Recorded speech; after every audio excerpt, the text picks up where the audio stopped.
참여 예수님. 참여 예수님. 예, 반갑습니다. 저는 교구 가정 복음화 국장, 가정도 없으면서 가정을 복음화하고자 하는 가정 복음화 국장 박상용 신부입니다. 이렇게 무료 평화방송에서 준비해서 하는 이렇게 무료 신앙 특강에 이렇게 많은 분들이 오시는 줄 사실 저는 몰랐었습니다. 저도 이렇게 차를 타고 왔다 갔다 하면서 한 번씩 들어보고 했었는데 굉장히 앞에서 참 좋은 강의를 많이 해주셔갖고 여러분들이 그 강의에 맛을 들이셔서 오늘도 이렇게 많이 오시지 않았나 그런 생각을 합니다. 먼저 오늘 여러분들에게 말씀드릴 주제는 앞에서 보시는 바와 같습니다. 노인들에게 물어보아라 말해주리라.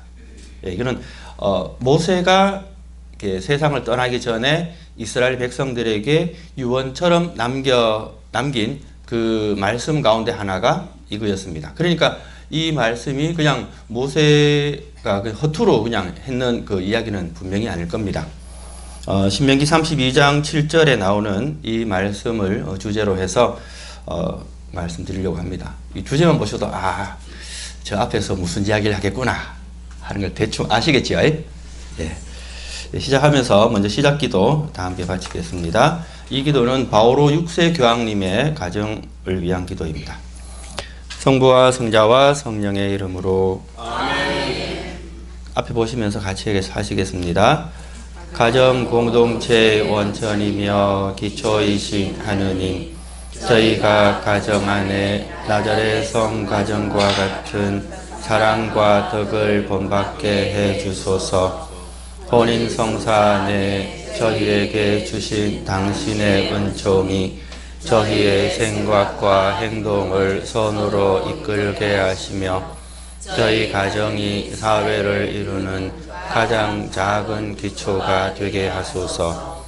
당신의 사랑으로 저희의 사랑이 약함과 위기의 순간과 저희가 마주치는 모든 어려움에도 더 강해질 수 있음을 보여주게 하소서. 저희 가정이 살아있는 교회가 되게 하시며 당신 구원의 길을 깨닫게 하는 힘과 버팀목이 되게 하소서. 그리하여 저희 가정에 주님께서 함께 하심이 모두의 기쁨이며 믿음이 되나이다. 예수 마리아 요셉이시여 저희 가정을 축복하시고 지켜주시며 거룩하게 하소서. 아멘. 성부와 성자와 성령의 이름으로 아멘. 네. 먼저 우리가 이 노인이라는 이 주제가 사실 가벼운 주제는 아니죠. 여러분들도 잘 아시다시피 이 출산율은 낮아지고 이렇게 고령화율은 점점 높아져가는 게 우리나라 현실, 또 더 나아가서 우리 세계적인 그러한 현실입니다. 그래서 여기에서 여러 가지 문제들이 이렇게 생기고 저는 사실 노인 문제라 하는데 저는 그 말은 좀 별로 안 좋아합니다.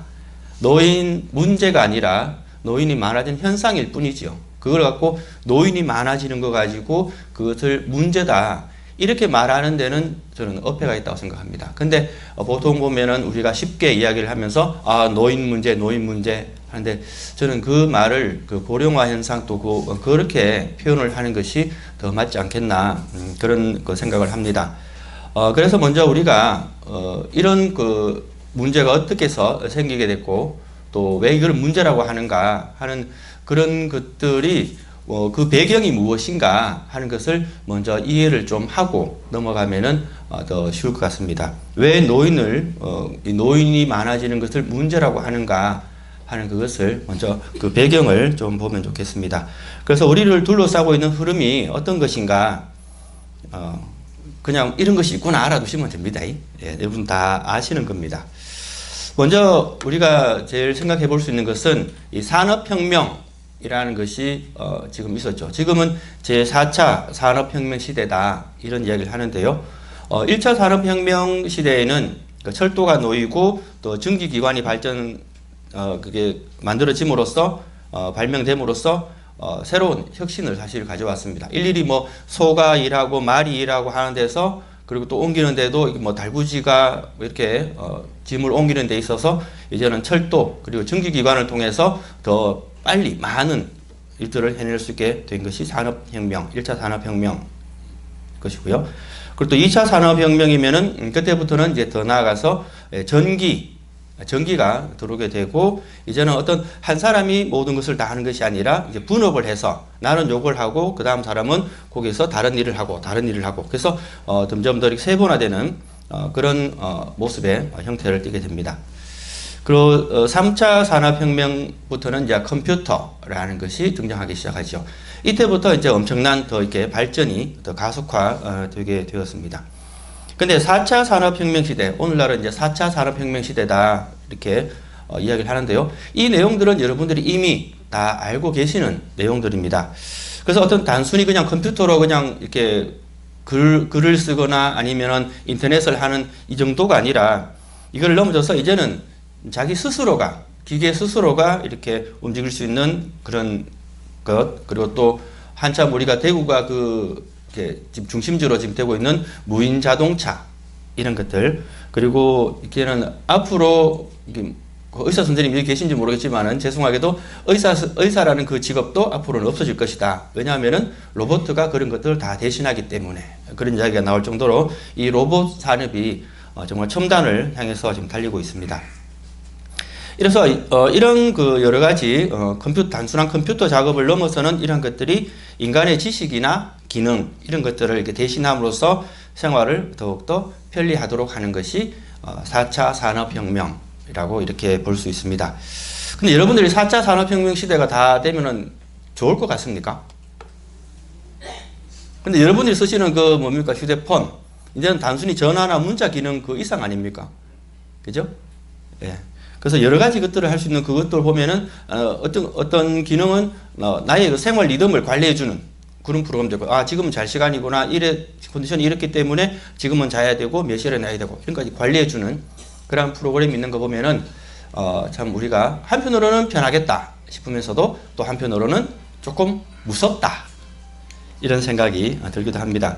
그래서 보면은 이 4차 산업혁명 시대가 이렇게 편한 정말 첨단의 그런 그 기계들이 이렇게 운용되면서 한편으로 걱정되는 것은 이제는 사람이 하던 일을 기계가 대신하니까 일자리가 없어지고, 그리고 그 기계를 가진 사람만이 돈을 벌 수 있는 그 부가, 그 자본이 점점 집중되는 그런 현상 있을 수 있고, 그리고 또 있는 사람 없는 사람, 가진 사람 못 가진 사람의 이 격차가 점점 더 심해지는 그러한 현상을 우려합니다. 그래서 궁극적으로는 이제는 인간이 정말 존중되기보다는 더 기계가 더 중요하고 더 필요한 것으로 되어버리는 그러한 시대가 올 수도 있겠다 하고 그런 염려를 하고 있습니다. 그 또 다른 현상을 보면은 이 말씀을 들어보셨습니까? 신자유주의. 예, 좀 이 이야기를 많이 쓰는데요. 이 신자유주의를 이렇게 표방한 첫 번째 인물은 영국의 대처 수상과 미국의 레이건 대통령. 우리는 신자유주의 원칙으로 하겠다 이렇게 했는데, 신자유주의가 뭔가 하면은 어떤 나라 국가 간의 그런 그 경제 그거를 그냥 경쟁에 그냥 맡겨버리는 겁니다. 그래서 서로 경쟁하다 보면은 서로가 알아서 자리를 잡는다. 이게 신자유주의의 그런 원리인데요. 그런데 보면은 나라마다 힘이 똑같지는 않습니다. 앞에서 보시는 것처럼 강대국이 있고 약소국이 있는데, 이 강대국과 약소국이 서로 한번 싸워봐라, 붙어봐라. 그럼 누가 이기겠습니까? 100번 강대국이 이기죠. 그리고 또 이 신자유주의의 영향은 그러니까 힘 있는 사람은 더 가지게 되고 힘 없는 사람은 가진 것마저 빼앗기게 되는 그런 불평등, 그리고 또 소득 양극화 이런 현상이 벌어지고 있습니다. 예를 들어서 우리가 요즘 흔히 쉽게 마시는 커피 그 일하는 사람들 하루 일당 얼마라고 들으셨습니까? 5달러, 우리 돈으로 5,000원, 6,000원. 우리가 커피 한 잔, 그 사람들 하루 종일 일해서 그만큼 벌고 우리는 커피 한 잔에 그걸 사 먹는데 그 중간에서 얼마나 그런 또 것을 해가는가 볼 수 있습니다. 그런데 더 위험한 것은 이런 서로가 경쟁을 하지만은 그 경쟁에 대한 책임은 내가 패배하더라도 누가 그걸 도와주지 않는다는 겁니다. 이기든 지든 그거는 자기 책임으로 다 이거를 돌려버린다는 것이죠. 그러니까 교황님께서는 그런 말씀하셨습니다.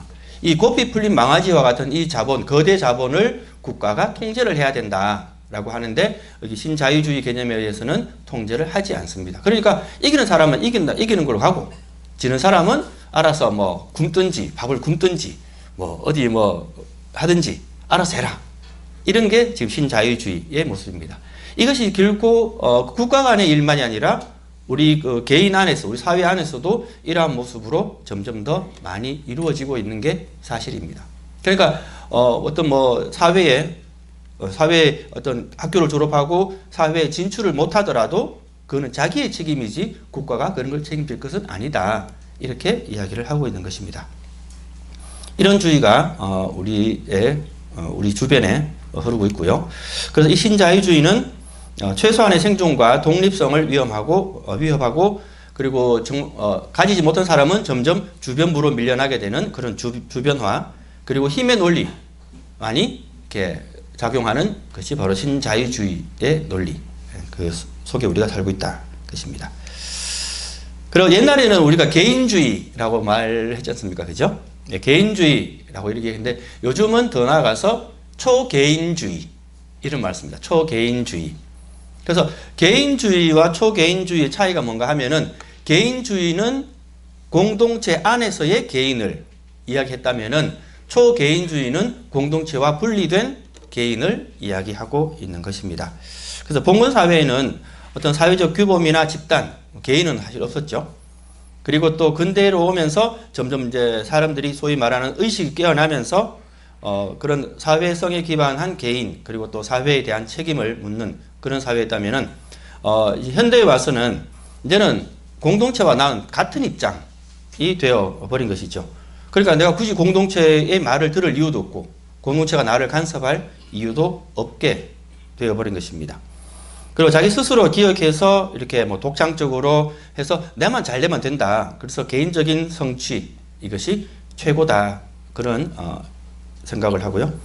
그리고 이게 옛날에는 평생 직장 이런 게 있었지 않습니까? 요즘 평생 직장 누가 생각합니까? 그렇지는 않습니다. 물론 뭐 이렇게 요즘 그 대학생들은 취업 준비를 하면서 이렇게 워낙 취업이 어렵기 때문에 평생 직장처럼 뭐 공무원을 한다 뭐 등등 이렇게 하지만은 그래도 이렇게 뭐 이렇게 소위 말하는 이렇게 좀 잘 나가는 학생들은 대기업을 내고 다니다가 좀 이렇게 쌓아가지고 또 다른 기업으로 가고 또 다른 기업으로 가고 이렇게 생각하지 이 회사가 내 평생 직장이다 그런 생각을 사실 잘 안 합니다. 그래서 유동적인 그런 정체성을 가지고요, 예, 주체성과 생활이 이렇게 팽창되게 됩니다. 그래서 이 고도의 어떤 나는 나다라고 생각하기 때문에 누구의 간섭도 받기를 원하지 않기 때문에 그만한 자유를 누린다 이렇게 이야기를 하고요. 그리고 시장 경제 그래서 어떤 경쟁에 의해서 하는 그런 논리에 따라서 이 개인 또한 그 치열한 경쟁 그 안에서 생활하게 되는 것입니다. 그래서 이 경쟁을 하기 때문에 그 경쟁은 어떻게 됩니까? 내가 지면은 나는 낙오되는 겁니다. 그런데 내가 이겨야지만 더 한 발짝 더 나아갈 수 있기 때문에 그러한 치열한 경쟁을 이렇게 살게 되죠. 단적인 예가 그 대학생들의 그 스펙 쌓기. 왜 스펙 쌓기가 왜 문제인가 하면요. 문제인가 하면은 내가 원하든 원하지 않든 상관없습니다. 내가 잘하든 못하든 상관없습니다. 근데 일단은 해야 되는 겁니다. 왜냐하면 그래야지만 나를 뽑아가기 때문에 거기에 내가 맞춰질 수 있기 때문에 스펙을 쌓는 것이죠. 그리고 여기서 이야기하는 건 또 성취와 개인주의적 실현을 극대화하는 소비주의의 문화. 이 사람이 쓰기 때문에 나도 써야 되는 겁니다. 이 사람이 쓰는데 내가 쓰지 못한다면은 난 어떻습니까? 사회에 뒤처진 사람으로 인정이 되기 때문에 그렇게 똑같이 써야 된다는 것이죠. 예. 이런 것들이 있는데 초개인주의라고 하지만은 결국에는 내가 사회에 종속되어가는 하나의 어떤 기능인으로서 또 심하게 말하면은 하나의 부품으로서 그 기능을 하기 위한 것을 내가 갖추게 되는 그런 것이 바로 초개인주의의 모습입니다. 그래서 보면은 이 초개인주의의 문제는 자기 완성보다는 끝없이 내가 거기에 처지지 않으려고 따라가려고 하는 그런 삶을 사는 것. 이게 초개인주의의 문화. 것입니다. 지금도 이런 문화를 이렇게 많이 우리가 쉽게 가만히 보면 볼 수가 있습니다. 그리고 또 우리가 사회에 저변에 흐르고 있는 흐름 중에 하나가 이 연령주의라는 것입니다. 여러분들 잘 아시지만은 지금 여기에 계시는 우리 자매님들, 뭐 중년의 자매님들, 연세 드신 우리 자매님들 보면은 이렇게 시집 오셔갖고 어땠습니까? 무조건 복종해야 된다. 예. 삼종지도, 그죠? 삼종지도라는 것을 가르치면서 했고, 어른에게는 이유가 없습니다. 무조건 말 들어야 된다. 왜? 그것은 효라는 것에 맞춰야 되기 때문에 그렇게 이야기를 했었는데요. 근데 이 옛날에 그 원리가 효라면은 이제는 점점 사회가 이렇게 변화되면서 문제가 되는 것이 뭔가 하면은 어떻게 어른을 이제 모시는가, 누가 모시고 어떻게 모시는가, 그것이 문제가 되면서부터 이 연령에 대한 차별, 이것이 생겨나게 된 것입니다. 예전에 그렇지 않을 때는 당연히 우리 가족 전체가 이 부모를 모신다라는 거였지만은 지금은 이 부모님을 누가 모실 것인가 라는 것을 이야기함으로써 이제는 이 노인이라는 이것이 이런 세대가 문제화가 되어버린 것이죠. 그래서 늙음에 의해 불평등한 차별을 강조받거나 실제로 당하는 구조적이고 정형화된 과정인 연령주의, 이렇게 되는 것입니다. 그래서 이 연령주의가 시작된 것은요, 사실 좋은 뜻에서 시작됐습니다. 연령 이게 부양하는 게, 독일의 그 비스마르크라는 그 정치가가 노인들에게 연금을 주겠다, 예, 선언을 했습니다. 그러면 그 연금을 주는 건 좋습니다. 받는 사람은 좋습니다. 그런데 문제는 뭡니까? 그 연금을 누가 냅니까? 돈 버는 젊은 사람들이 연금을 내야 되는 겁니다. 그러니까 여기서부터 참 이게 좋은 정책임에도 불구하고 거기서부터 내가 더 세금을 더 내야 되는구나 라고 하면서 그때부터 부담이 되기 시작한 것이죠. 예, 뭡니까? 노약자석이 생기면서 노약자를 더 보호하는 것 같지만 한편으로는 노약자는 노약자석에만 앉아야 되는 그런 차별, 그게 생기게 되고요. 학생들도 보고 학교에서 그렇습니다. 자, 봉사점수 꼭 좀 필요하잖아요. 봉사점수는 봉사를 위한 봉사가 아니라 점수를 위한 봉사이기 때문에 제대로 된 봉사를 하지 않는다. 이런 또 모순적인 그런 것도 볼 수 있습니다. 그래서 이 연령에 대한 이런 그 생각, 또 부정적인 선입견, 이것이 어떤 행위로 드러나게 되는, 바로 차별과 배제로 드러나게 되는 이러한 결과를 가져오게 됩니다. 그러니까 노인은 이래, 우리가 모셔야 돼, 우리가 부양해야 돼, 이런 분일 거야 라고 생각하는 이것이 행동으로 드러나는 차별, 배제, 이렇게 볼 수 있습니다. 그래서 왜 우리가 노인 문제에 집중을 해야 되는가, 아까도 잠시 말씀드렸는데요. 우리가 사회에서 보면 여러 가지 차별이 많죠. 요즘 더군다나 뭡니까? 여성차별 금지 이런 것도 많이 이야기를 하고요. 근데 우리 사회에서는 그렇게 많지는 않지만은 인종차별이라는 문제가 있죠. 사실 우리 사회도 점점 이렇게 다문화 사회가 되어가면서 이런 차별이 조금씩 더 부각되고 있는데요. 이 인종차별은 그 해당되는 그 인종에 대해서만 이야기를 합니다. 우리 같으면은 우리 이쪽으로 결혼 와서 이렇게 정착한 그런 세대라든지 또 해외 근로자라든지 외국인 근로자 이런 분들에 대한 그런 차별이 보이지 않게 사실 있습니다. 근로자 회관에 가보면은 외국인 노동자들이 많이 거기서 중심으로 이제 활동을 하고 하는데요. 그 관장 신부님 말씀을 들어보면은 정말 억울한 외국인이기 때문에 억울한 대접을 받는 그런 경우가 더러 있다고 이야기를 합니다. 하지만은 이 인종차별은 그 해당 인종에만 해당이 되고요. 제가 이래 말씀드리면은 또 뒤에 무슨 말 하겠구나 또 생각을 하시겠죠? 그 성차별, 요즘 많이 이야기하는 성차별, 남자와 여자. 요즘 마치 남성과 여성이 서로 대결하는 그런 모습을 이렇게 보면서 하는데, 사실 우리가 성차별, 좀 많이 생각을 하게 되는 그런 부분입니다. 그래서 어차피 이 성차별은 남자와 여자 그 둘 사이의 문제입니다. 여자가 차별받고 있다, 아니면 남자가 차별받고 있다 해서 둘 사이의 문제이지만은 연령차별 문제, 이거는 어떻습니까? 여기서 앞으로 나는 안 늙을 거다 하시는 분 계십니까? 아무도 없습니다. 그죠? 그 사람이 흑인이든 백인이든 황인이든 남자든 여자든 누구나가 다 거쳐가야 되는 그 과정이 바로 이 노년 세대라는 것이죠. 그렇기 때문에 이 연령차별에는 누구도 예외가 될 수가 없는 겁니다. 누구도. 아무리 그 현역에 활동하실 때 뭐 대기업 사장님이다, 뭐 교수다, 박사다 하더라도 이 시기가 되면은 사회로부터 그러한 어떤 좀 분리된, 차별된 그러한 시선을 받게 된다는 것이죠. 그래서 이 연령차별 문제는 모두에게 해당되는 문제이기 때문에 우리가 결코 소홀히 할 수 없는, 물론 다른 차별도 마찬가지입니다만은 그렇게 볼 수 있습니다. 우리나라의 고령화율이 얼만큼 빠르다 하는 건 여러분 대부분 다 아실 거예요. 그죠? 근데 다른 나라하고 비교해서 한번 이거를 보시겠습니다. 먼저 고령화에 있어서 옛날 전통사회에서는 당연히 어른은 가족이나 마을 공동체가 모셔야 된다. 아마 여러분도 그렇게 생각하고 모셨을 거예요. 그죠? 그런데 좀 지나니까 요즘은 국가와 사회에서 어른을 부양해야 된다. 그런 이야기를 합니다. 이 글은 제가 지어낸 말이 아니고요. 어떤 연구 논문에서도 보면은 설문조사를 해보니까 당연히 노인들 스스로도 국가가 해야 된다. 이렇게 자녀 세대에서도 당연히 국가에서 이를 모셔야 되는 것이 아닌가 그렇게 생각이 바뀌었습니다. 이 보시면은 그렇습니다. 여기 제일 진한 게 우리나라입니다. 제일 진한 게. 그래서 주목할 수 있는 것은 여기서부터 여기까지가 이렇게 짧은 시간 안에 이렇게 급속도로 올라갈 것을 예상하고 있다는 것입니다. 근데 여기는 고령화율이 이렇게 46.5%, 스웨덴 여기는 굉장히 더디게 이렇게 올라가고 있죠.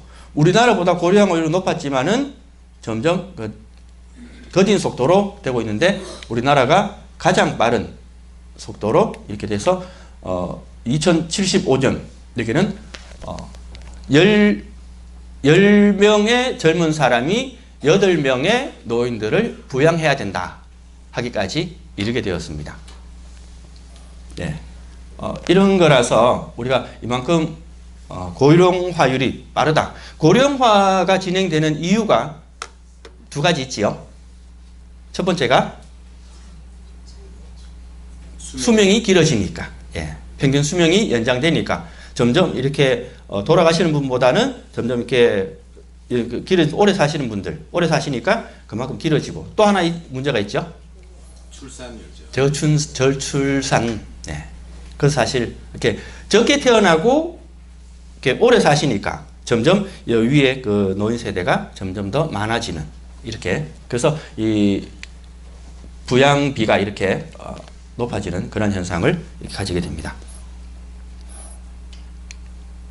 여기서 보시면은 자료가, 통계청에 나온 자료가요, 2000년에선 7.2%에서 올해는 14.3%. 그래서, 100명이 14분의 어른을 모시는 그러한 것이 이렇게 되게 되었습니다. 근데 여기서 하나 주목할 것은 점점, 아까 도표에서도 보셨듯이 점점 지속적으로 이게 상승하고 있다. 것입니다. 근데 그 밑에 15세에서 64세, 여기가 이렇게 뭐 생산 인구라 그래서 활동을 하고 돈을 벌고 세금을 내는 그런 세대인데요. 요 세대는 성장하다가 2017년부터 줄어들기 그렇게 시작했죠. 그런 모습을 이렇게 통계청 자료에서 볼 수 있습니다. 그렇다고 해서 너무 슬퍼하지는 마십시오.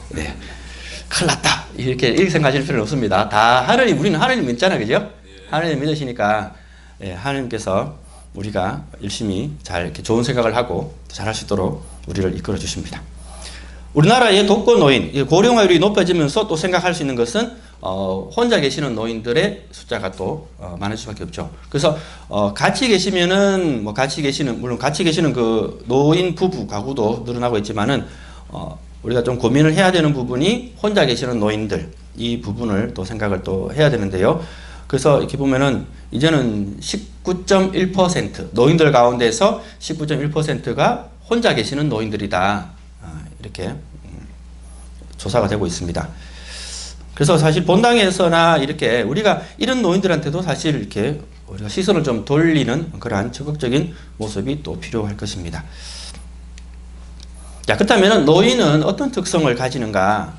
한번 보시겠습니다. 근데 신체적인 특징은 여러분들 다 아실 거예요. 그죠? 뭐, 허리 아프고, 무릎 아프고, 뭐, 어깨 아프고, 이러신 거는 그렇고, 예, 보통 이렇게 뭐, 당뇨다, 혈압이다, 뭐, 이런 거 등등, 이렇게 많이 가지고 계신데요. 그러한 신체적인 특징, 외에 심리적이고 정서적인 특징은, 이렇게 뭐, 일단 몸이 아파서, 그리고 또 나와 함께 하던 그 배우자가 이렇게 세상을 떠나는 것을 보면서, 그리고 또 혼자 있게 되는 그러한 시간들이 많아짐으로써 우울증의 경향이 증가하고 있다는 것입니다.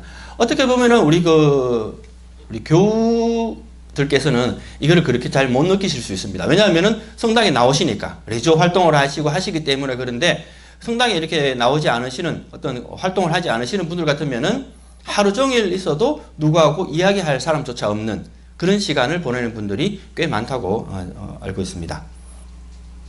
그렇기 때문에 혼자 계시는 그 시간이 많기 때문에 어떤 그 외적인 활동보다는 내면적인 그런 것들을 되돌아보는 그런 데 집중하시는 경향이 있고요. 그리고 이제 새로운 것을 시작하기보다는 좀 안정적인 것, 익숙하고 안정적인 것에 더 하고자 하는 그런 경향들을 이렇게 보이십니다. 제 부모님만 보더라도 이렇게 우리 부모님, 저 아직 부모님 두 분 다 살아 계신데요. 부모님만 보더라도 어떤 새로운 것보다는 그래도 그 다른 동네 가기보다는 있는 동네 얼굴도 알고 아는 사람이 있는 이 동네가 좋다. 예, 그런 말씀도 많이 하시는데 일단 익숙하고 안정적인 것. 그리고 그 어떤 논문에 보면은 부모님들이 유산을 남기고자 하시는 이유가 그거래요. 내가 그만큼 가치 있는 삶을 살았다. 하나 남겨줘야지. 남겨줄 수 있는 난 그런 삶을 살았다라는 것을 표현하는 것이래요. 이렇게 하고요. 그리고 아까도 말씀드렸지만 이렇게 보수성, 어떤 안정되고 확실한 그것을 찾는 이런 보수성 이런 것들을 가지시게 되고요. 그리고 또 최적화된 그 적절한 선에서 만족하려는 그러한 경향을 이렇게 가지시죠. 그래서 크게 무리를 하지 않으십니다. 크게 어떤 크게 무리를 하지 않으시는 그런 경향을 가지고, 그래서 이런 특징들을 종합해 보면은 신체 기능이 이렇게 저하되면서 좀 이렇게 사회에서 밀려나게 된다는 그런 박탈감, 그리고 자존감이 상실되는 그러한 체험을 하신다는 겁니다. 여기서 가까운데 어디입니까? 바늘땅 그 지하차도 가보시면은 어디에 노인들이 많이 앉아 계신지 혹시 눈여겨보셨습니까? 지하차도 뭐 길잖아요. 지하상 가보면 긴데 어디에 사람들이 많은 곳이겠습니까? 사람들이 없는 곳이겠습니까? 많은 곳에 앉아 계십니다. 저도 그 조사를 한번 해봤는데요. 물론 뭐 제가 인터뷰를 해보고 하진 않았지만은 사람들이 많이 왔다 갔다 하는 그곳에 그분들은 앉아 계십니다. 제가 제 짐작에 그분들은 이래라도 하셔야지 내가 사회에서 더 이상 밀려나지 않았구나. 그래도 아직 사회에 속해 있구나. 라는 것을 그럼으로써 당신들은 느끼시지 않을까 하는 그런 생각을 해봤습니다. 그리고 또 풍부한 경험을 토대로 해서 새로운 환경과 역할 변화에 대응하시는 그러한 모습을 이렇게 보이는데요. 사실 그 누구보다도 이게 삶의 경험, 그만큼 사셔야지만 할 수 있는 그러한 경험을 하실 수 있는 분들은 여기 뭐 젊은 사람들보다는 연세 드신 분들이 더 하실 수 있죠. 그 때문에 새로운 환경과 역할 변화에 대응한다는 것은 하나의 지혜라고 할 수 있을 겁니다. 네.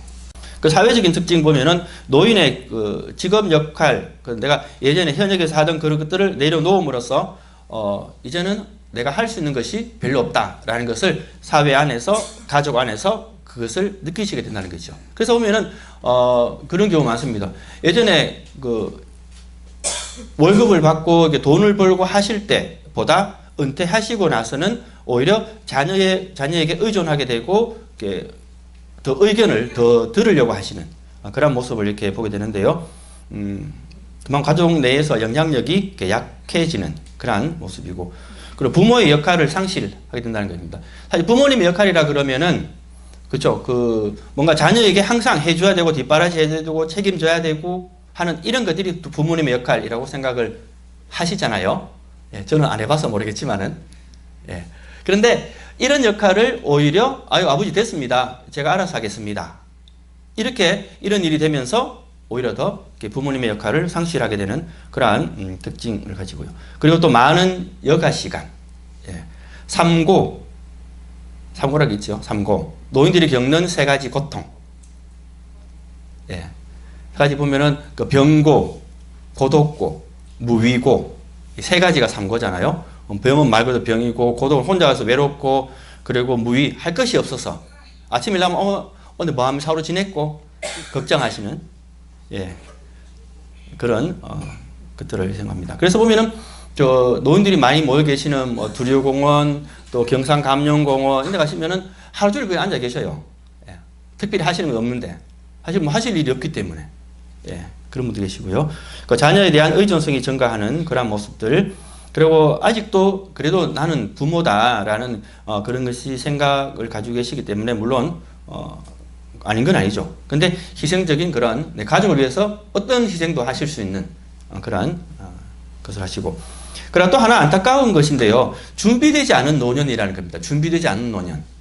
왜 준비되지 않은 노년인가 하면은 지금 이게 우리 어르신 세대 보면은 그 태어나실 그 즈음이 이렇게 전쟁 전후이기 때문에 뭐 제대로 뭐 어떤 뭐 교육을 받으시거나 아니면은 뭐 이렇게 뭐 조기 교육 유치원에 가시거나 또 이런 상황이 안 되죠.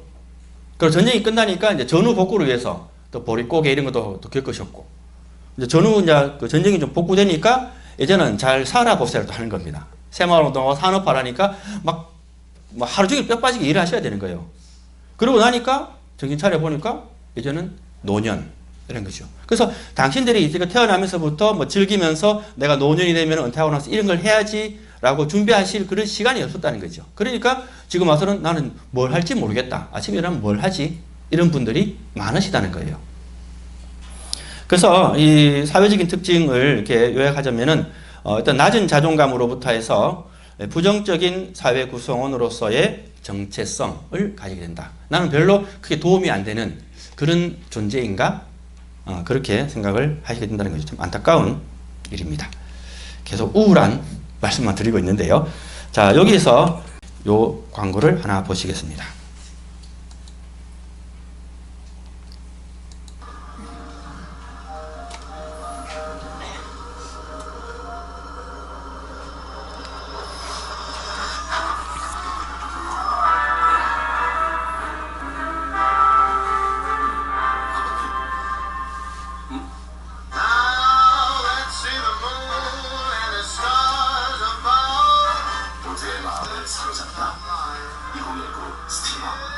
자, 이 광고를 이렇게 보시면서 혹시 어떤 생각이 드셨습니까? 차가 참 멋있다.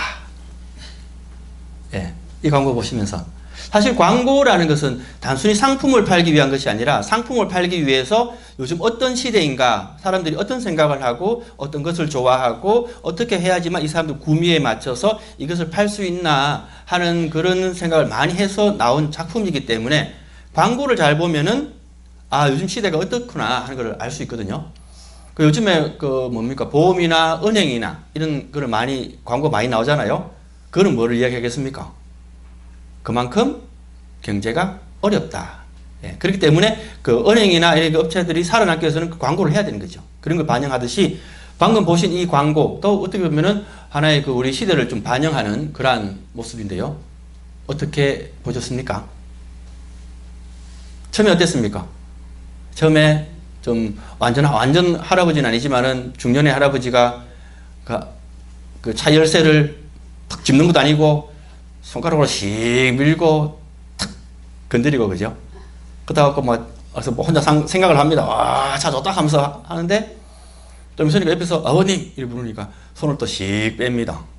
그리고 마지막 멘트가 모두의 발음이 이루어지는 이렇게 광고를 하는데요. 여기서 보면은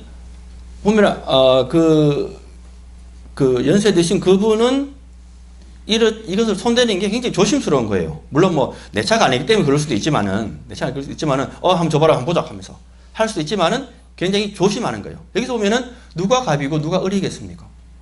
젊은 사람은 갑인 거예요. 나는 을인 거예요. 그래서 손대지도 못할 만큼. 네. 그리고 손을 이렇게 빼는 것도 보면은 내가 해서는 안 될 일을 했구나. 이렇게 그래서 깜짝 놀라면서 손을 이렇게 빼는 그런 모습 보고 볼 수 있고. 그리고 모두가 다 탈 수 있다. 그거는 이 노인조차도 여기에 끼워줄게 라고 그런 이야기를 하고 있는 것이죠. 보통 이게 젊은 사람들이 타는 건데 여기서 이 차는 노인들도 태워줄 수 있는 그런 차입니다 라는 그런 광고를 하고 있다는 것이죠. 이걸 보면은 하나의 그런 어떤 젊은 세대는 또 그 요즘 뭐 예전에는 어른들이 갑이라 하면은 요즘은 젊은 세대가 더 갑이죠. 그래서 보면 화장품 광고도 보면은 화장품 광고 연세 드신 분 나오는 거 본 적 있습니까? 연세 드신 분도 어떻게 하면 이렇게 더 젊은 사람처럼 나오고자 하는 그런 욕구들, 그죠? 보면은 다 이쪽으로 이렇게 젊은 것이 좋은 것이고 나이 든 것은 나쁜 것이다. 이렇게 광고에서도 그렇고 계속 만들어가고 있는 그런 모습을 볼 수 있습니다. 그것을 가지고 연령주의, 연령차별 이렇게 이야기를 합니다. 연령차별은 뭔가 하면은 나이 든 사람들에 대해서 체계적으로 정형화, 노인들은 이래라고 고정시키는 것과 그럼으로써 차별하는 그것을 연령주의라고 하고요. 그래서 어떤 생각을 하냐면 노인들은 추하고 고집세고 비생산적이다. 반면에 젊은 것이 늙은 것보다 낫다. 이런 젊음이 늙음보다 낫다. 이런 생각을 하게 하는 것. 그리고 또 어떤 생각적인 그런 측면에서 항상 부정적인 이미지를 가지고 있기 때문에 그러한 것에 대한 어떤 믿음이나 또 태도가 아까 말씀드린 것처럼 행동으로 드러나게 되는 것이죠. 그래서 사람들을 연세 드신 세대들을 배제시키고 그리고 거꾸로 장류 유서가 아니라 그 반대의 모습으로 이렇게 비교해서 이렇게 불리하게 이렇게 대우를 하는 그것이 연령주의라는 것입니다. 뭐 여러분들 그런 말씀도 하시던데, 아이고 늙어도 서러운데 하면서 그런 말씀하시는데요. 이 원인이 뭔가 하면은 일단은 산업화가 진행되면서 정말 이 일을 할 수 있는 사람, 기능이 있는 사람, 능력이 있는 사람 그 위주로 생각을 하기 때문에 발생하고요. 그리고 아까 말씀드린 것처럼 부양의 문제, 누가 모실 것인가, 누가 이분들을 모실 것인가 하는 그것으로 해서 노인은 이제 사회의 부담이 되는 그러한 존재라는 그런 생각을 하게 되는 것이죠. 그리고 이제 예전에는 전체 가족이라는 것이 있었다면은 지금은 개인과 어떤 더 성취하기 위해서 저는 그런 분을 본 적이 있는데 들었는데 학교에서 교장 선생님을 은퇴를 하셨어요. 근데 지금은 혼자 계세요. 왜? 그 자녀들은 다른 나라에 이민을 가서 살고 있기 때문에. 그래서 부모님 모시는 것보다는 우리 가족, 내 부인과 내 배우자와 내 자녀들 더 잘 키우기 위해서 딴 데 가는 것이 더 중요하다. 이런 생각을 하는 것이죠. 그 성취 지향성 이런 것이고요. 그리고 부정적인 그런 이미지 이런 측면만을 부각하는 그런 모습들, 그것을 볼 수 있습니다. 계속 슬픈 말씀만 드려서 죄송합니다. 그래서 노인의 위치는 젊은 세대와의 관계에서 구성되고 노인의 삶은 젊은 세대의 미래로서 비판적으로 고찰되는 것이다. 그래서 젊음과 노인이 이렇게 늙음이 비교되면서 어느 것이 좋고 어느 것이 나쁘고 이렇게 결정되게 되고요. 그러면은 우리도 늙으면은 또 저렇게 될 것인데 라고 하면서 이런 부정적인 그런 그 이미지를 가지게 된다는 것이죠. 아까 그 광고 하나를 보셨는데 이건 또 다른 광고에서 이렇게 나옵니다. 광고를 이렇게 분석을 이렇게 해보니까 이렇습니다. 먼저 노인 세대를 어떻게 표현하고 있냐면은 노인 세대는 먼저 나를 위한 그 건강이나 이런 것보다도 무조건 아껴야 된다. 아끼는 것이 미덕이다. 이렇게 표현을 하고요. 여러분 그런 생각 하십니까? 무조건 아껴야 됩니까? 요즘은 안 그렇죠.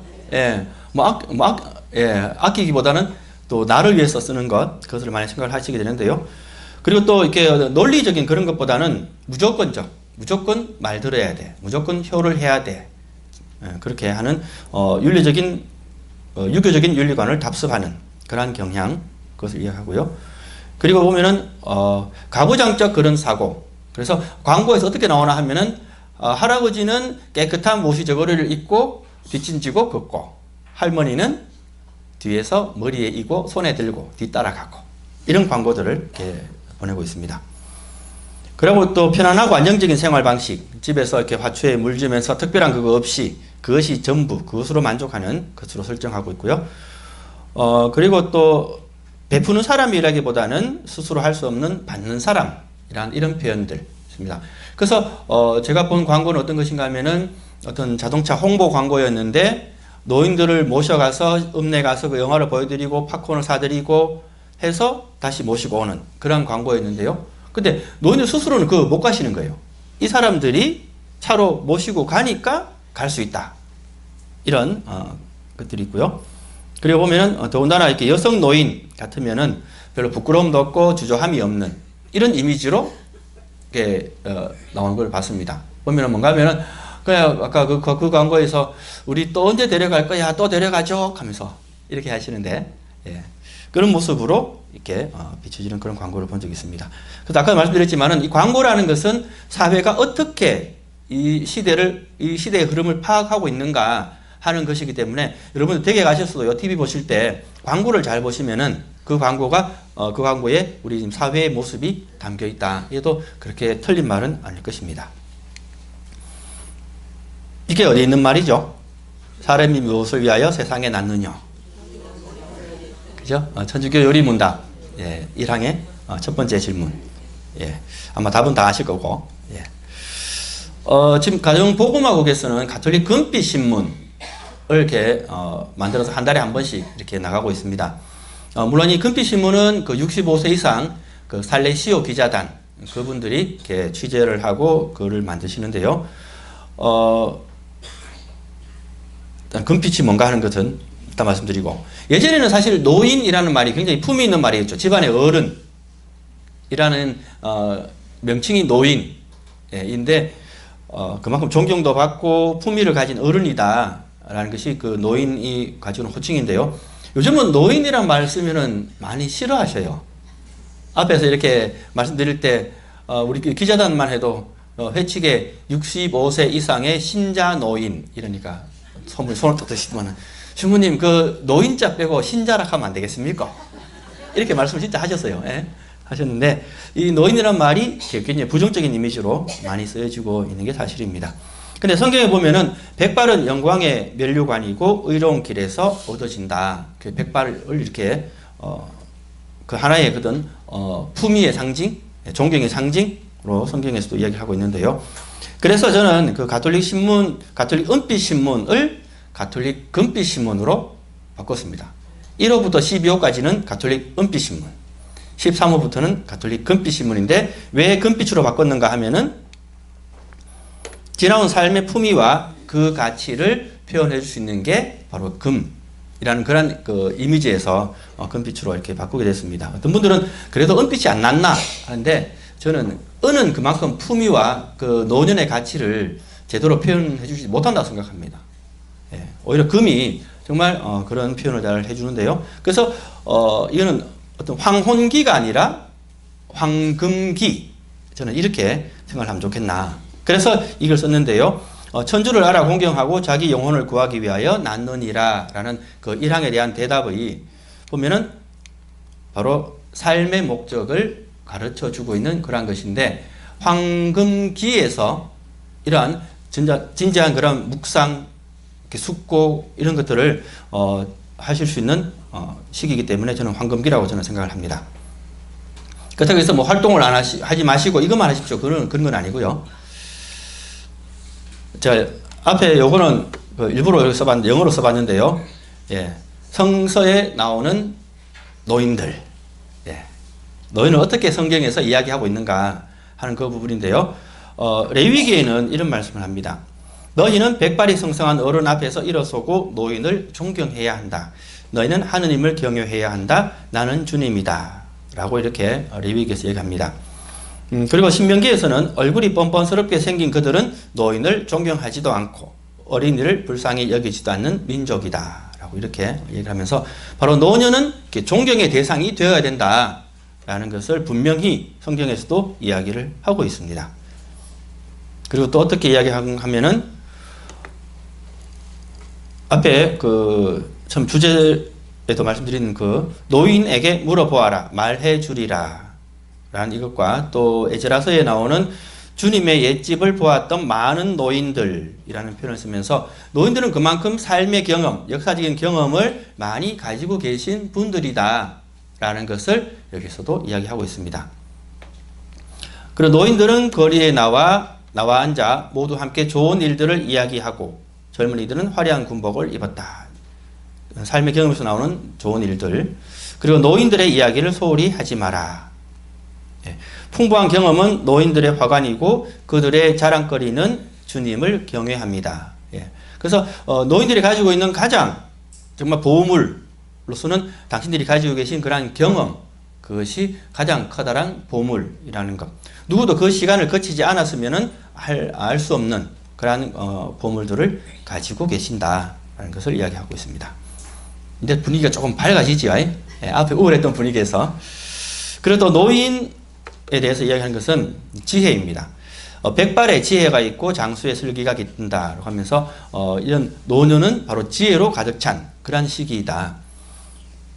신뢰받는 이들에게서 언변을 앗아버리시고 노인들에게서 판단력을 거두어 버리시는 분. 그래서 노인들이 가지고 있는 이 지혜, 이것을 이렇게 빼고 나면은 정말 중요한 것을 잃어버리는 것이다. 그래서 지혜가 그만큼 중요하다. 백발 노인으로서 판단력이 있고 원로들로서 건전한 의견을 줄 수 있다는 것은 얼마나 좋은 것인가. 이것도 바로 삶의 지혜에서 나온 그런 판단력이겠죠. 그리고 노인들의 지혜와 존경받는 사람들의 지성과 의견은 얼마나 좋은가. 집회서에서 이렇게 말씀을 하고 있습니다. 그래서 노인들은 바로 지혜로 가득 찬, 지혜로 이렇게 지혜를 내어줄 수 있는 그러한 분이시다 하는 것을 성경에서 이야기하고 있습니다. 이게 황혼의 미학이라는, 이건 제가 황혼을 별로 안 좋아한다 했잖아요. 황금이라고 했잖아요. 근데 황혼의 미학은 책 제목이라서 그대로 쓴다고 이래 썼는 겁니다. 이 책에서 보면은 노년의 가치를 소중히 여기는 자세는 늙음을 긍정적으로 바라보게 해준다. 그래서 늙는다는 것이 결코 초라하거나 이렇게 정말 슬픈 그런 일이 아니다라는 것은 그 노년의 가치를 생각할 때 그것을 살릴 수 있다. 그래서 이야기하고 있고요. 그래서 늙음에 대한 성찰은 인간의 신비에 대한 성찰이기도 합니다.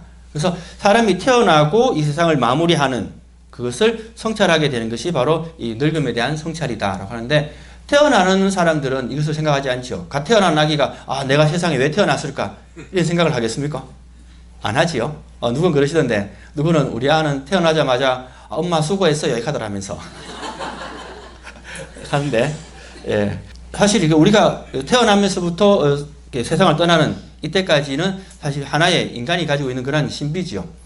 그것에서 성찰하는 것은 바로 이 늙음을 우리가 묵상할 때, 성찰할 때 인간 신비에 대한 성찰을 하게 된다는 것입니다. 그래서 어떤 육체적이고 정신적인 이런 나약함이 결코 어떤 배제의 대상, 차별의 대상이 아니라 이것을 통해서 더 내면을 성찰하게 되는 그러한 것으로 작용할 수 있다. 그렇기 때문에 이 황금기가 아름다운 시기다라고 그렇게 이야기를 하면서요. 그들의 현존은 우리 삶을 축복하시며 다양한 형태로 풍성한 수확을 거두게 하시는 하느님께로 우리 눈길을 향하게 한다.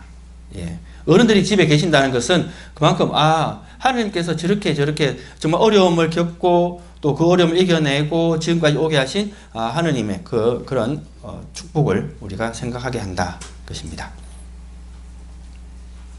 그런데 이런 것도 다 성찰을 할 때 볼 수 있는 것이겠죠. 그래서 루카복음에는 등장하는 노인들이 여기서는 저는 4분을 뽑았는데, 여러분들 기억나시는 루카복음에 등장하는 노인 누가 있습니까? 먼저 저카르야와 엘리사벳. 성경에도 분명히 이 두 인물은 전부 다 나이가 많았다라고 이야기를 하면서요.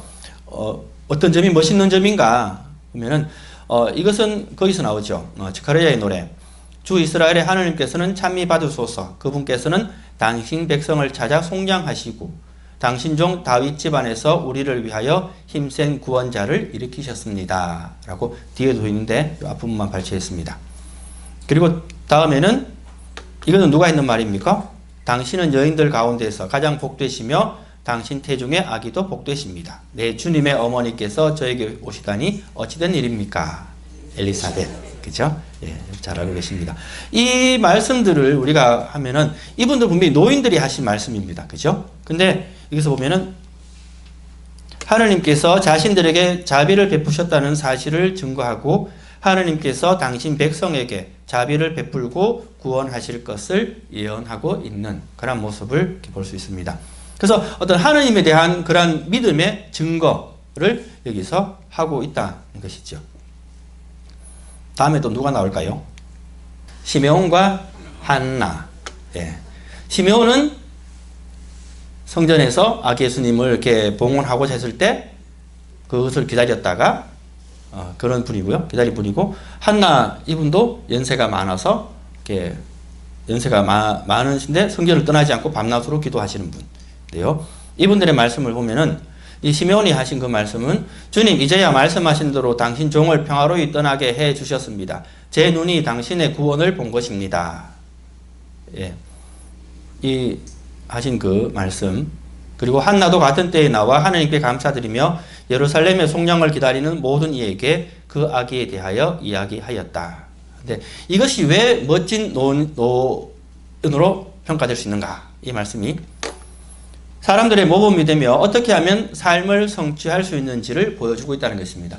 이 스가랴가 이야기하는 것은 어떤 개인적인 성공, 사회적인 성공, 그것을 이야기하는 것이 아니라 이제 하느님의 구원, 그것을 내가 평생을 기다렸는데 그것을 이제 보았습니다. 그렇기 때문에 저는 모든 것을 다 이루었습니다. 라고 이야기하고 있는 것입니다.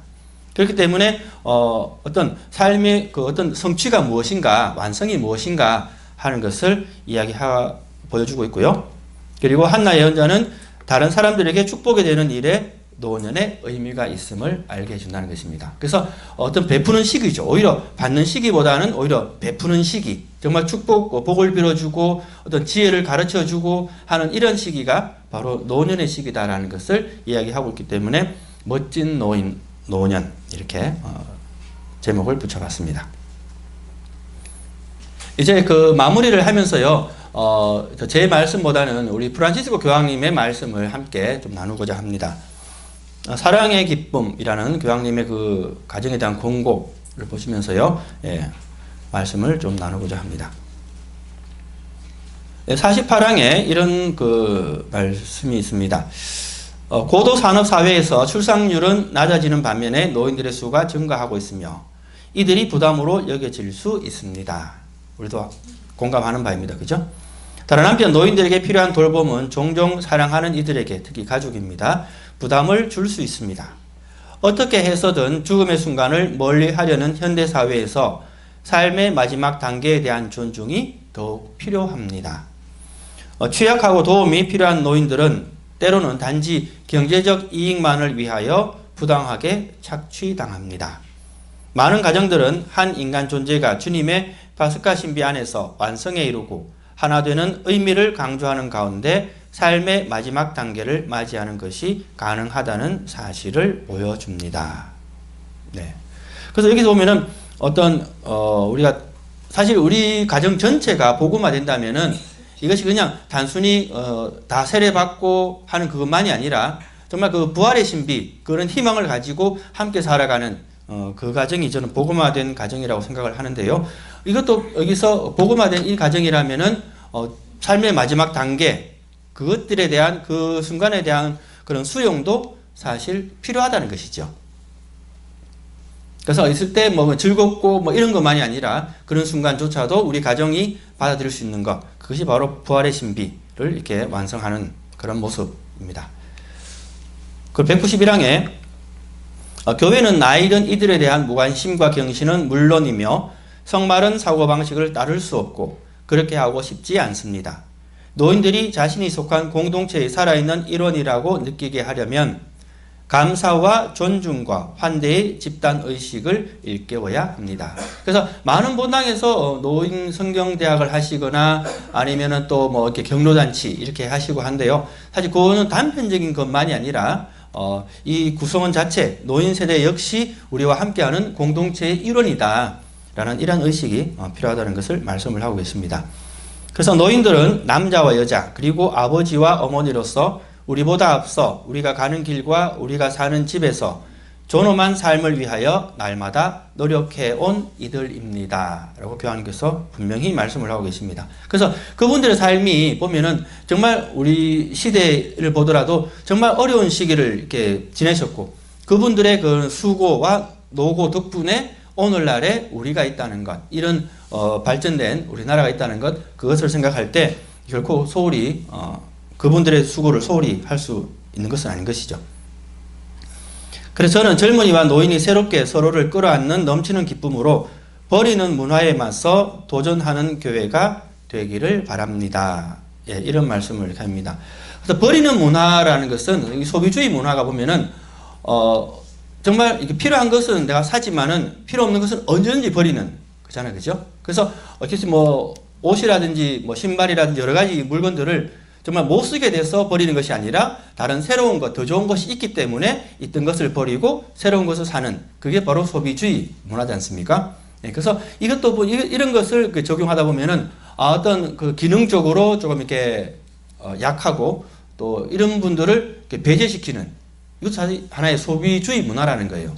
그래서 이런 문화가 아니라 교회는 분명히 버리는 문화가 아니라 함께하는 문화, 공존하는 문화, 이것을 교회가 계속 끊임없이 이야기를 하고 있는 겁니다. 그래서 저는 그런 생각을 하는데요. 우리가 선교라는 것을 이야기할 때 선교는 단순히 복음을 전하는 것만이 아니라 그렇게 사는 것, 그것도 사실 복음을 전하는 그런 하나의 모습이지 않습니까? 그래서 우리가 어떤 여러 가지 선교라는 여러 가지 측면에서 얘기할 때 우리가 그렇게 사는 그 자체, 정말 어떤 소비주의 문화라든지 기능적인 측면이라든지 이런 데 얽매여서 이런 추세를 따라가지 않고 아까 앞에서 말씀드린 것처럼 신자유주의나 초개인주의 뭐 이런 데 따라가지 않고 어떤 우리가 함께 보듬을 수 있고 함께 이렇게 할 수 있는 그 자체가 복음을 살아가는 모습이라고 생각합니다. 그렇기 때문에 교황님께서 분명히 말씀하시는 것은 이러한 커다란 흐름 속에 우리가 있지만은 우리가 그것을 따라가기보다는 우리는 그러한 흐름을 저항할 수 있어야 한다고 분명히 말씀을 하십니다. 그 가운데 하나가 바로 이렇게 노인에 대한 우리 어떤 시각을 가지고 어떤 태도를 가지는가 하는 이런 것들이 굉장히 중요하다. 저는 그렇게 말씀을 드리고 싶습니다. 그래서 다른 것보다도 함께 할 때 제일 그런 의미가 있고 제일 생기가 있다는 것입니다. 이건 제 개인적인 경험이고 제 연구 주제이기도 한데요. 제가 본당에서 레지오를 가보면은 노인들만 계시는 레지오는 분위기가 무거워요. 예, 글도 안 보이고 글도 안 보여갖고 총무할 사람도 없고 서기할 사람도 없는데 그런 레지오는 분위기가 무겁고 또 젊은 사람들만 있는 레지오 가보면은 너무 시끄럽고 가벼워요, 분위기가. 예. 하고 뭐 2차 갈 생각만 하고. 예. 그런데 같이 있는 레지오 팀을 또 들어가 봤는데요. 그 팀은 굉장히 이렇게 뭐라 그럴까요? 그 한 분으로서 이게 무게 중심이 잡히고 다른 분들은 또 활발하게 또 하실 말씀 못하는 게 아니라 활발하게 말씀을 하시고 하는 그런 것을 봤는데요. 보니까 이것이 참 이렇게 정말 가볍지도 않고 그렇다고 너무 무겁지도 않은 정말 이렇게 생생한 모습이구나 하는 그것을 이렇게 느낀 적이 있습니다. 그리고 또 저들이 사는 어디입니까? 공동사제관. 보면요. 연세 은퇴하신 원로 신부님들 그리고 또 젊은 이렇게 특수서목하는 신부님들 같이 있는데요. 보면은 그 사제관이 뭐 이렇게 원로 신부님들과 이렇게 젊은 사제들 서로 뭐 크게 관계가 뭐 내왕이 있고 그런 건 아니지만은 이분들 보면은 그렇게 뭐 소위 말하는 노인 냄새 난다 이런 것이 없습니다. 예. 그래서 볼 때 같이 있는 것이 이렇게 참 좋은 것이구나라는 것을 이렇게 생각을 하게 되는데요. 우리 사회도 그렇게 되면 참 좋겠습니다. 그래서 버리는 문화가 아니라 함께하는 문화. 예, 그것을 우리가 교회가 살아가는 것, 그것이 바로 복음하고 그것이 바로 선교라는 것을 이렇게 생각을 합니다. 그리고 특히 무질서한 산업 발전과 도시화를 뒤따라 과거와 현재에 노인들이 부당하게 소외되고 있습니다. 노인들은 세대와 세대를 연결하는 은사로 우리가 세대의 연속성을 이해하도록 도와줍니다. 많은 경우에 가장 중요한 가치관을 손주에게 확실히 물려주는 이는 조부모입니다. 노인들의 지혜를 존중하는 사회는 앞으로 나갈 것입니다. 그러니까 중심이 있는 그런 사회인 것이죠. 정말 무엇이 중요한 것인가, 우리가 살아가는 데 있어서 무엇이 중요한 것인가 하는 것은 그 삶을 살아보신 분들이 전해줄 수 있는 그것이다 라는 것을 여기서 말씀을 하고 계시죠. 역사를 기억하지 않는 것이 우리 사회의 심각한 결점입니다. 노인들의 이야기는 청소년들에게 매우 유익합니다. 노인들의 이야기는 청소년들을 그들의 가정과 지역과 나라의 살아있는 역사와 연결시켜 주기 때문입니다. 가정에 살아있는 기억인 조부모를 존경하지도 않고 돌보지도 않는 가정은 붕괴된 가정입니다. 반면에 이를 기억하는 가정에는 미래가 있습니다. 노인들이 문제가 될 것이라고 해서 그들을 위한 자리를 마련하지 않거나 그들을 내버리는 사회는 치명적인 바이러스를 지닌 것입니다. 이는 뿌리가 뽑힌 사회입니다. 그러니까 뿌리가 없는, 근원이 없는 그런 사회의 모습이 될 것이다. 그렇게 교황님께서 말씀을 하시는데요. 그래서 그분들이 어떻게 어떤 삶을 살아와서 여기에 이르게 되었는가 하는 것을 기억하는 것은 정말 뿌리가 있는 그러한 집이고 그러한 사회이라는 것이죠. 근데 이것이 결코 어떤 지금 기능적인 것, 빠른 것, 편리한 것 이것만 생각하는 그런 사회와는 차원이 다른 그러한 모습이라는 것을 교황님께서도 분명히 말씀을 하고 계십니다. 그래서 심지어는 이분들을 기억하는 것은 미래가 있는 그런 가정이다 라고까지 이렇게 말씀을 하고 계십니다. 그래서 우리 프란치스코 교황님의 그 말씀을 교황님이 그렇게 말씀하시지라고가 아니라 정말 우리가 살아야 되는 그러한 모습, 우리가 이루어야 되는 그러한 모습이라는 것을 이렇게 기억하시면 좋겠고요. 그래서 우리가 그 함께하는 것, 그것이 좋은 것이다 라는 것을 여러분들 기억해 주시면 좋겠습니다. 그것이 바로 그렇게 사는 모습을 우리가 세상을 향해서 드러내야 되고 세상을 향해서 증거해야 되는 모습이 바로 그러한 모습, 이 시대와 똑같이 따라가는 그런 모습이 아니라 우리만의 모습이라는 것을 기억하시면서 한번 좀 생각해 봐 주시면 고맙겠습니다. 제가 드리는 말씀은 여기까지입니다. 고맙습니다.